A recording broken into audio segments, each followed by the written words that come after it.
بسم اللہ الرحمن الرحیم۔ السلام علیکم۔ آن لائن کلاسز میں خوش آمدید کہتے ہیں۔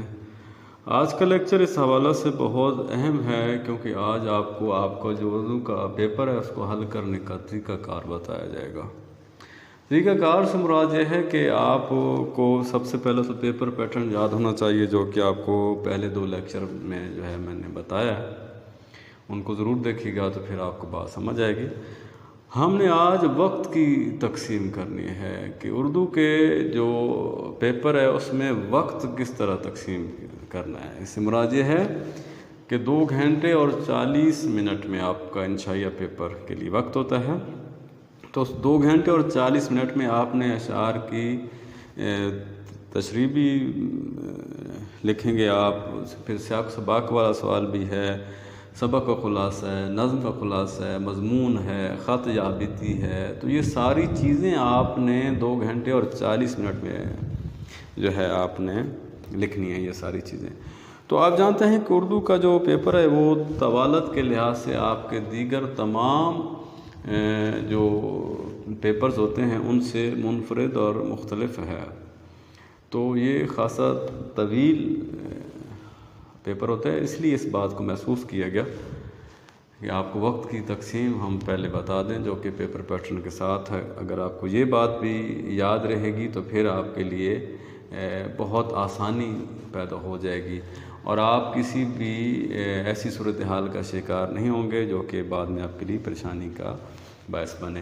یہ اس لیے میں کہہ رہا ہوں کیونکہ اگر خدا نخواستہ کوئی ایک سوال رہ جاتا ہے یا آدھا سوال رہ جاتا ہے اور وقت ختم ہو جاتا ہے تو پھر کوئی 10 نمبر کا سوال رہ گیا تو آپ کے نمبر اب 100 میں سے نہیں آئیں گے بلکہ 90 میں سے آئیں گے، کیونکہ 10 نمبر کا تو پیپر آپ نے حل ہی نہیں کیا۔ تو اس قسم کی جو پریشانی سے بچنے کے لیے یہ آج کی گفتگو کا اہتمام کیا گیا ہے۔ بہرحال جو آپ کا پہلا پرچہ ہوتا ہے وہ معروضی ہے، اس کے لیے 20 منٹ تو مخصوص ہوتے ہیں، اس میں تو کوئی کمی بیشی نہیں کی جا سکتی۔ 20 منٹ ہوتے ہیں اور 20 ہی کثیر الانتخابی سوالات ہوتے ہیں اور یہ آپ کا سوال نمبر 1 ہوتا ہے۔ یہ میں نے آپ کو بتایا تھا کہ اس معروضی جو پیپر ہے اس کو حل کرنے کا طریقہ کار صرف ایک ہی ہے کہ آپ پہلے غور کریں ان سوالات پر، ان کو سمجھنے کی کوشش کریں، کیونکہ بعض اوقات وہ سوالات جو ہے وہ اس انداز سے پوچھتا ہے کہ وہ سوال ہوتے آسان ہیں لیکن ہمیں وہ مشکل دکھائی دے رہے ہوتے ہیں۔ آپ جب ان پر تھوڑا سا غور کرتے ہیں تو پھر بات آپ کو سمجھ آ جاتی ہے، کیونکہ سوال پوچھنے والے سے کوئی سوال نہیں پوچھ سکتا، تو وہ سوال پوچھنے والا مختلف انداز سے سوال پوچھ سکتا ہے، تو آپ اس پر تھوڑا سا سوچیں گے تو پھر آپ کو جو ہے بات سمجھ آئے گی۔ 20 منٹ میں 20 MCQs آپ حل کریں گے۔ اس کے بعد جو آپ کو انشائیہ پیپر دیا جاتا ہے اس کے لیے آپ کے پاس 2 گھنٹے اور 40 منٹ کا وقت ہوتا ہے اور اس کے نمبر ہوتے ہیں 80، اور یہ سوال نمبر 2 سے شروع ہوتے ہیں کیونکہ سوال نمبر 1 آپ کا وہ معروضی پیپر ہوتا ہے۔ سوال نمبر 2، 3، 4، 5، 6 اور 7 یہ آپ کا سال دوم یعنی سیکنڈ ایئر کے مکمل طور پر پرچہ ہے۔ 7 سوال آپ کے ہوتے ہیں۔ فرسٹ ایئر میں 8 تھے تو اب ایک کلاس اب آگے گئے ہیں، لیکن ایک سوال اردو کے پرچہ میں جو ہے آپ کم ہو گیا ہے۔ سوال نمبر 2 کی 2 اجزاء ہیں، آپ جانتے ہیں الف اور ب، نظم اور غزل کے اشعار کی جو ہے وہ آپ نے تشریح لکھنی ہے، بالکل فرسٹ ایئر کی طرح 2 شعر حصہ نظم سے، 3 شعر حصہ غزل سے، مجموعی طور پر 5 اشعار، اور یہ سوال ہوتا ہے 20 نمبر کا، اور اس کے لیے آپ وقت مخصوص کر رہے ہیں جو آج میں آپ کو بات بتانے لگا ہوں، 30 منٹ۔ 30 منٹ آپ اس سوال کو دیں گے۔ اس میں نظم کا عنوان کا بھی نمبر ہوتا ہے، شاعر کے نام کا بھی نمبر ہوتا ہے، یہ بات آپ کو میں پہلے بتا چکا ہوں پیپر پیٹرن میں۔ غزل سے 3 شعر آتے ہیں، 1 نمبر شاعر کے نام کا ہوتا ہے، 10 نمبر کی نظم کے اشعار کی تشریح، 10 نمبر کی غزل کے اشعار کی تشریح، مکمل طور پر 20 نمبر کا سوال، اور اس کے لیے آپ کو وقت میں دے رہا ہوں 30 منٹ، یعنی ایک سوال کے لیے 6 منٹ آپ کو مل رہے ہیں، اور یہ 6 منٹ ایک شعر کی تشریح لکھنے کے لیے کافی ہیں۔ 1 صفحہ یا 1.5 صفحہ آپ جب لکھیں گے، آپ اس میں اپنے خیالات کا اظہار کریں گے، آپ اس میں ذیلی اشعار لکھیں گے، آپ اس میں کوئی آیت یا حدیث کا اگر حوالہ ہے تو وہ لکھیں گے، آپ کوئی روایت، کہانی، واقعہ لکھیں گے، اور سب سے بڑھ کر آپ اس شعر کے مفہوم کو اپنے الفاظ میں بیان کرنے کی کوشش کریں گے تو 1 یا 1.5 صفحہ آپ لکھ پائیں گے۔ یہ ان بچوں کے لیے ہے جنہیں یہ تشریحات یاد ہوں، جنہوں نے اشعار کو، نظموں کو اور غزلیات کو دھیان سے جن کا مطالعہ کیا ہو، وگرنہ آپ 24 گھنٹے بیٹھے رہیں آپ کچھ نہیں لکھ پائیں گے۔ تو یہ ان لوگوں کے لیے ہے، ان بچوں کے لیے ہے جنہیں چیزیں یاد ہیں۔ اس کے بعد سوال نمبر 3 جو ہے، آپ 3 چیزیں پوچھی جاتی ہیں جس میں حوالہ ہے، متن ہے، سیاق و سباق ہے اور پیراگراف کی تشریح۔ آپ جانتے ہیں یہ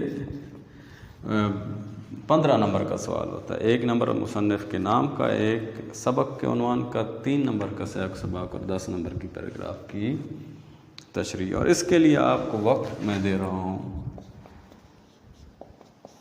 25 منٹ، کیونکہ پیراگراف کی تشریح کم از کم 2 صفحات پر مشتمل ہونی چاہیے، تو اس کے لیے آپ کو میں 25 منٹ دے رہا ہوں۔ اس بات کو ضرور یاد رکھیے، یہ بات آپ کو ہو سکتا ہے عام سی بات لگ رہی ہو کہ یہ بھی کوئی بات ہے بتانے والی، لیکن یہی بات بتانے والی ہے، کیونکہ پھر اس کا آپ خیال رکھیں گے، دھیان رکھیں گے اور وقت کی اہمیت کو سمجھیں گے۔ تو یہ عام بات نہیں ہے، یہ اہم بات ہے۔ اس کے لیے 25 منٹ۔ سوال نمبر 4 جو ہے آپ کو ہوتا ہے سبق کا خلاصہ۔ کسی ایک سبق کا خلاصہ 2 اسباق دی جاتے ہیں، 10 نمبر اس کے ہوتے ہیں اور اس کو لکھنے کے لیے آپ کو 20 منٹ دیے جا رہے ہیں، کیونکہ خلاصہ کسی بھی سبق کا 1/3 ہوتا ہے، اس کا تیسرا حصہ ہوتا ہے۔ سبق اسی ترتیب سے لکھتے ہیں، خلاصہ اسی ترتیب سے لکھتے ہیں جس ترتیب سے سبق ہوتا ہے، اور خلاصہ میں دھیان اس بات کا رکھا جاتا ہے کہ کوئی پہلو سبق کا رہنا نہیں چاہیے۔ مختصر لکھیں لیکن سبق کے تمام پہلوؤں پر روشنی آپ ضرور ڈالیں۔ بہرحال اچھا، یہاں ایک بات اور میں آپ کو بتاتا چلوں، اب بات سے بات نکلتی ہے۔ یہاں میں نے سوالات ترتیب سے لکھے، یعنی 2 3 4 5 6 7۔ ضروری نہیں کہ آپ جو ہے جب پرچہ حل کریں تو اسی ترتیب سے کریں۔ پیپر حل کرنے کے لیے اگر آپ سوال نمبر 7 پہلے لکھنا چاہتے ہیں تو سوال نمبر 7 آپ دیں اور پھر لکھیے، یعنی جو سوال حل کریں گے اسی کا ہی نمبر دیں گے۔ یہ بڑی اہم بات ہے۔ بہرحال اس کے بعد سوال نمبر 5 جو ہے ہوتا ہے جناب علی نظم کا خلاصہ ہے۔ یہ 5 نمبر کا ہوتا ہے اور اس کے لیے آپ کو ہم جو ہے وہ 10 منٹ دے رہے ہیں۔ 12 سے 15 جملوں میں جو ہے آپ نے بیان کرنا ہوتا ہے خلاصہ اسی نظم کا، اور نظم کے خلاصے کے بارے میں نے آپ کو بتایا ہوا ہے کہ کسی بھی نظم کا خلاصہ اسی نظم میں دیے گئے اشعار کا مفہوم ہوتا ہے، اور خلاصہ بھی اسی ترتیب سے آپ لکھتے ہیں جس ترتیب سے نظم کے اشعار ہوتے ہیں۔ یہاں بہت بڑی غلطی کی جاتی ہے کہ اس میں آپ جس طرح آپ اگر حمد کا خلاصہ لکھنے کو کہا جائے تو اللہ تعالیٰ کی جو ہے تعریف و توصیف آپ بیان کرتے ہیں اس میں، لیکن وہ تعریف و توصیف بیان آپ کیجئے جو آپ کی نظم حمد میں ہے۔ اس کی جو تعریفیں ہیں وہ تو بے شمار ہیں، وہ تو ان گنت ہیں، انہیں تو ہم شمار ہی نہیں کر سکتے، لیکن آپ وہی لکھیے اور اسی ترتیب سے لکھیے جس ترتیب سے شاعر نے اس نظم میں لکھے ہیں۔ تو اس لیے اس بات کو ذرا غور کیجیے گا کہ جو نظم ہو اسی کے اشعار کا اسی ترتیب سے مفہوم بیان کرنے کا عمل نظم کا خلاصہ کہلاتا ہے۔ اس کے بعد بہت اہم سوال ہے سوال نمبر 6۔ آپ جانتے ہیں مضمون، اس کے 20 نمبر ہوتے ہیں، اور یہاں مضمون سیکنڈ ایئر میں بغیر ہیڈنگ کے لکھنا ہے۔ جی ہاں، آپ سرخیاں نہیں دے سکتے، آپ ہیڈنگز نہیں دے سکتے، یہاں پابندی ہے سیکنڈ ایئر میں۔ میٹرک میں یوں تھا کہ آپ ہیڈنگ دیتے تھے، 10 15 16 18 20 ہیڈنگ دیں اور ان پر لکھا اور مضمون آپ کا بن گیا اچھا خاصا 4-5 صفحات کا۔ یہاں 5 سے 6 صفحات پر آپ نے مضمون لکھنا ہے، 3 عنوانات دی جاتے ہیں اور اس پر آپ تفصیل سے مضمون لکھتے ہیں۔ تو اس کے لیے آپ کو آپ کے پاس تقریباً آدھا گھنٹہ ہونا چاہیے، تو اس کے لیے ہم آپ کو آدھا گھنٹہ یعنی 30 منٹ دے رہے ہیں۔ تو اس میں مضمون میں جو میرا مضمون پر ایک مکمل لیکچر ہے اسے آپ دیکھیے کہ ترتیب کا خاص خیال رکھنا ہے مضمون میں، یعنی آپ پیراگراف کی صورت میں لکھیں گے مضمون، ہیڈنگز کی صورت میں نہیں، لیکن پھر ترتیب کا خاص خیال رکھنا ہے۔ ترتیب سے کیا مراد ہے کہ جو بات ابتدا میں بیان کرنا ہے اسے ابتدا میں بیان کیجئے، جو درمیان میں اسے درمیان میں، جو آخر پہ اسے آخر پہ۔ تو یہ ترتیب ہوتی ہے مضمون پر۔ کسی بھی عنوان پر مضمون لکھنے سے پہلے جو آپ کو 3 عنوانات دیے گئے ہیں ان پر غور کیجیے اور پھر سوچئے کہ آپ کے پاس کس عنوان پر زیادہ خیالات اور معلومات ہیں۔ پھر جس عنوان پر آپ کے پاس زیادہ سے زیادہ معلومات ہوں آپ اس کا انتخاب کیجئے اور اس پر جو ہے وہ اپنے خیالات کا اظہار کیجیے۔ اس میں آپ اظہار خیال بھی کر سکتے ہیں، آیات اور احادیث کا حوالہ بھی دے سکتے ہیں، اشعار بھی لکھ سکتے ہیں، کسی کے اقوال بھی لکھ سکتے ہیں، حکایت، کہانی، داستان، واقعہ، روایت، کچھ بھی آپ اس میں مضمون میں لکھ سکتے ہیں، لیکن مضمون کے موضوع کے مطابق۔ یہ بات ہے، آپ کے موضوع کے مطابق اگر یہ ساری باتیں ہیں تو پھر آپ ان کو لکھ سکتے ہیں۔ اس کے بعد آخری جو سوال ہے آپ کا سوال نمبر 7، یہ ہوتا ہے خط یا آپ بیتی۔ یا میں اس لیے کہہ رہا ہوں کہ یہ سوال میں کوئی سی ایک چیز آتی ہے، یعنی ہیں 2 چیزیں اس سوال میں، آپ بیتی ہے تو آپ بیتی لکھیں گے، خط ہے تو خط لکھیں گے۔ آپ بیتی اور خط میں سمجھا چکا ہوں، جو ہے وہ لیکچر، دوسرا لیکچر آپ دیکھیں گے، اس میں یہ میں دونوں چیزیں بتا چکا ہوں۔ تو ان کا جو ہے یہ 10 نمبر کا سوال ہوتا ہے۔ یاد رکھیے کہ خط آئے تو خط لکھنا ہوتا ہے، آپ بیتی ہے تو آپ بیتی لکھیں گے۔ اس کے لیے آپ کو ہم دے رہے ہیں 20 منٹ، کیونکہ یہ آپ خط سینکڑیر کا خط لکھ رہے ہیں، تو یہ اس میں آپ کوئی عامیانہ لہجہ اختیار نہیں کریں گے۔ خط جو ہے وہ 1 سے 1.5 صفحے تک مشتمل ہونا چاہیے، آپ بیتی 2 صفحات پر مشتمل ہو کم از کم۔ اب وقت کو ذرا جمع کرتے ہیں، 30 منٹ دوسرے سوال کے لیے اور 25 منٹ تیسرے سوال کے لیے، یہ بن گئے 55 منٹ۔ 20 منٹ سوال نمبر 4 کے لیے، 1 گھنٹہ اور 15 منٹ، 1 گھنٹہ اور 25 منٹ۔ سوال نمبر 5 کو شامل کریں تو 1 گھنٹہ اور 25 منٹ کے بعد 30 منٹ مضمون کے لیے، تو 1 گھنٹہ اور 55 منٹ بن گئے۔ 20 منٹ خط جابت کے لیے، 2 گھنٹے اور 15 منٹ میں آپ یہ اپنا پیپر حل کر چکے ہیں۔ اب یہ آپ کے پاس 25 منٹ مزید باقی ہیں۔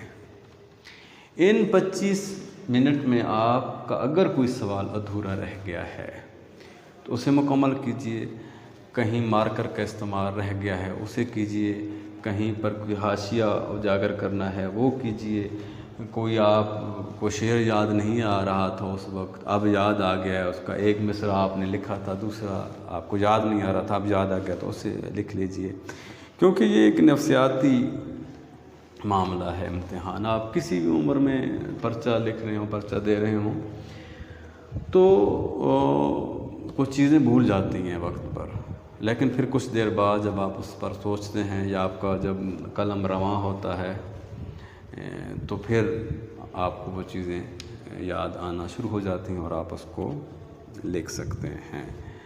تو آج یہ بات ایک عام سی بات تھی، لیکن میں نے سوچا کہ بہت اہم بات ہے، کیونکہ بہرحال آپ جتنی بھی کتاب کا مطالعہ کرتے رہیں، آخر پہ آپ نے اسی طرح کا پرچہ ہی دینا ہے، یا تو پھر جو 100 نمبر کا پرچہ ہے، 100 فرسٹ ایئر میں، 100 سیکنڈ ایئر میں، یعنی 200 نمبر ہیں، اور ان 200 نمبر کا آپ کی مجموعی جو پوزیشن ہے اس پر بڑا اثر ہوتا ہے، تو اس لیے ان باتوں کا بتانا بھی ضروری ہے، جو بعض اوقات آپ کو لگتی ہیں کہ بہت عام سی باتیں ہیں، لیکن ہمیں لگتا ہے کہ وہ اہم باتیں ہیں، تو اس عام اور اہم میں تھوڑا سا فرق سمجھنے کی ضرورت ہے۔